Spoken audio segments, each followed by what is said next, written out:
Indian social justice mission, कर्मवीर आजाद, भारतीय संविधान के निर्माता, युग पुरुष, भारत रत्न, बोधिसत्व बाबा साहब डॉक्टर भीमराव अंबेडकर का एक शब्द है कि शिक्षा वो श्रेणी का दूध है जो पिएगा वही दहाड़ेगा।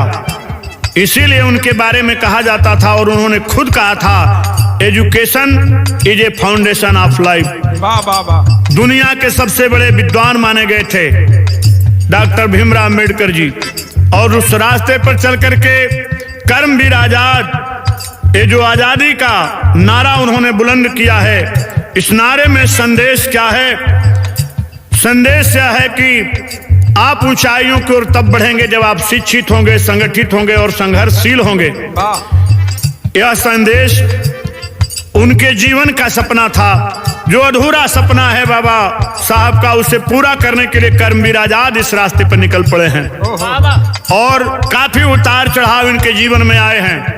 और इनके जीवन में सच्चाई ये है कि जो शख्स अपने बहनों की शादियों में रुपया खर्च करे, वह शख्स एक दिन सड़क पे हो जाए। लेकिन हिम्मते मर्द मर्दते खुदा, साहस, धैर्य, शिक्षा और संस्कार इनके अंदर कूट कूट कर भरा है। इसलिए इनके बारे में करुणा की चीजें हैं, जिन्होंने अपने बात पर, अपने वजूद पर सब कुछ नीलाम होता गया, लेकिन समाज की लड़ाई लड़ना उन्होंने बंद नहीं किया। कलेजा मुंह के आ जाता है इस क्रांतिकारी कर्मवीर आजाद के बारे में जानने वालों। जरा विचार करेंगे। भाव कवि जी लिखे हैं विदेशिया में, बहिनी के सदिया में धनवा लुटावल जे, हर बिटिया के दूधावा पियवहु न पवल।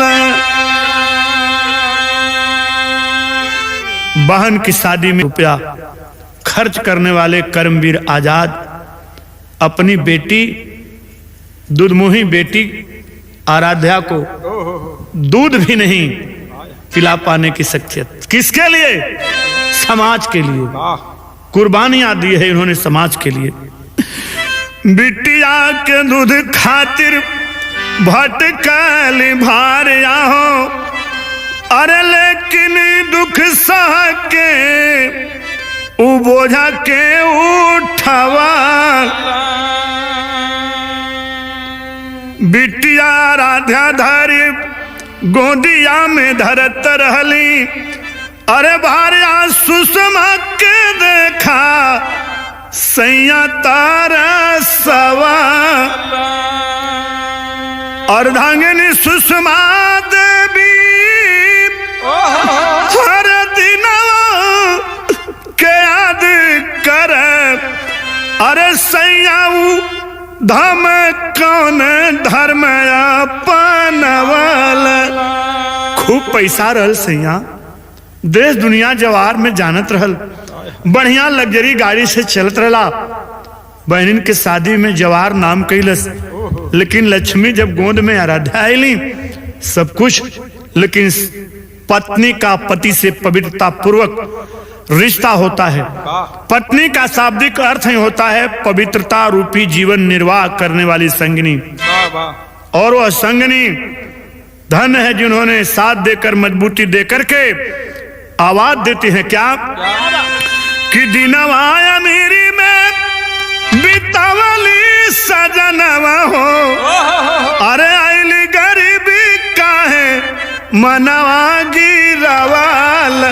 ऐ पतिदेव, गरीबी में हिम्मत न हारिए, धैर्य और साहस से काम लीजिए। आंसू आपके पोछी पोछी बतिया बतावे भारिया, अरे कर्मवीर आजाद फिर से हौसला बढ़ा। हौसला का बढ़ावल कि याद करा पेरियार, अरे फूल का कहानिया हो, जे कि सावित्री देवी पर कीचड़ बरसा। हम तनिक हई घर अंगनावा में। कर्मवीर आजाद कहते हैं सावित्री फुले का इतिहास याद है। जो एक साड़ी पहनकर निकलती थी तो उनके ऊपर सामंतवादी हिला गोबर पत्थर ईंट मारते थे। दूसरी साड़ी विद्यालय में रख करके आती थी, उसी साड़ी को पहनकर पढ़ाती थी। पुनः जब चलना होता तो जानती थी कि अब सामंतवादी मुझे फांसीवादी शक्तियां हिला गोबर पत्थर मारेंगी, पुनः उस साड़ी को पहन लेती थी। इन संघर्षों से आदर्श को अपना करके चले कर्मवीर आजाद। आवाज क्या देते हैं कि याद बाटा फूले पेरियार के कहानियां हो, अरे ललाई जहां खातिर अपन जनवा लूटवल